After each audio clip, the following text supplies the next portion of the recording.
It was 20 years ago this week that Fremantle Prison unlocked its doors, transferring prisoners from its outdated and unplumbed cells to more modern facilities at the then new Casuarina Prison.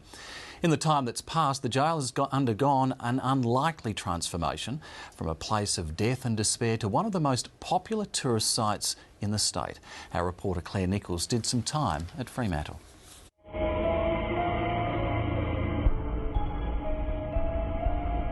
There are times, you know, when this building seems to come alive. There are times when the roof starts to shake and shudder, and the windows in their frames start to rattle and the doors move by themselves. It's billed as one of Western Australia's most haunted buildings, and tonight visitors to Fremantle Prison are out for some fun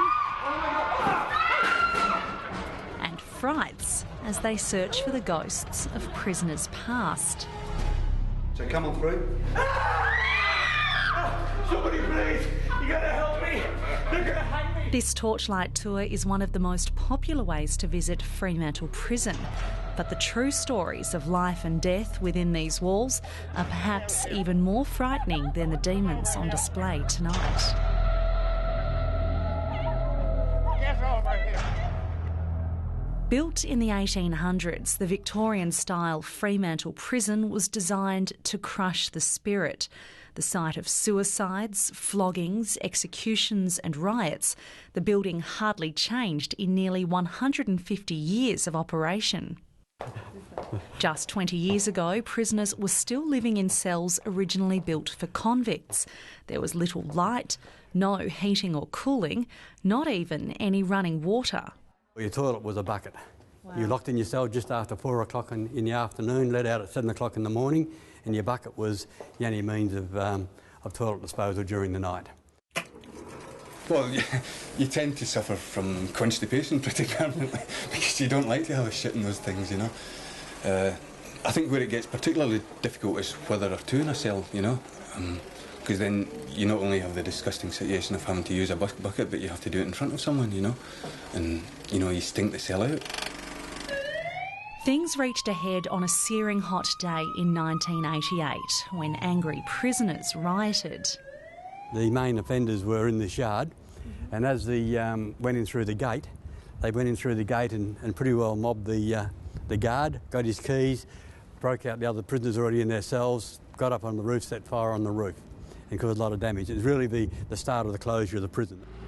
Within 3 years, the prison had been decommissioned and the last of Fremantle's inmates had been transferred to the comparatively luxurious Casuarina.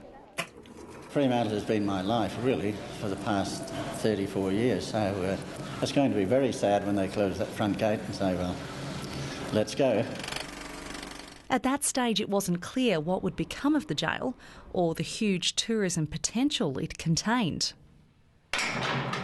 It's still to be decided what will replace prisoners behind Fremantle Jail's walls, perhaps a backpackers' hostel, an arts or music centre or a small hospital. When the last of the prisoners left Fremantle 20 years ago, they probably wouldn't have imagined how many people would come here out of choice. The grim history of the prison has fascinated tourists, with nearly 3 million people walking through the gates since they first opened to the public in 1992. Initially, the tourism operation was outsourced by the government and it got off to a slow start, with self-guided tours the only option available. The tourist operation was sort of floundering after about 10 years. There wasn't a lot of visitors coming here, getting around about 100,000 a year coming through the prison, so it was on the decline.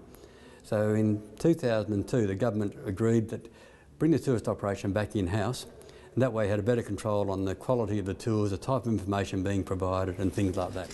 Thank you very much. Good stuff. Just take a little torch there. And from there, it took off.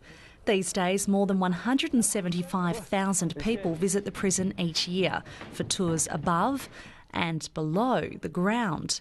The jail has also found a niche in hosting slightly wacky events. In the last financial year, it took in $3.3 million in revenue from tours and functions, even weddings. Is it strange to have a wedding in a prison? Well, I guess everybody has their own taste, I think, Claire. You know, I don't know if I'd get married in a prison, but we don't. If people wish to get married here, we're happy to support it and make the venue available. Something in the corner of the eye, something in the peripheral vision, a dark, shadowy figure. They feel like they're being watched. As the visitors continue to flood in to hear the sad and spooky stories of Fremantle Prison, one man who's not surprised is David Campbell, a man who's been walking these halls for 54 years, first as a guard and now as a guide. Okay, I know it's a jail and we know all about that, but it's just got that something about it that's different.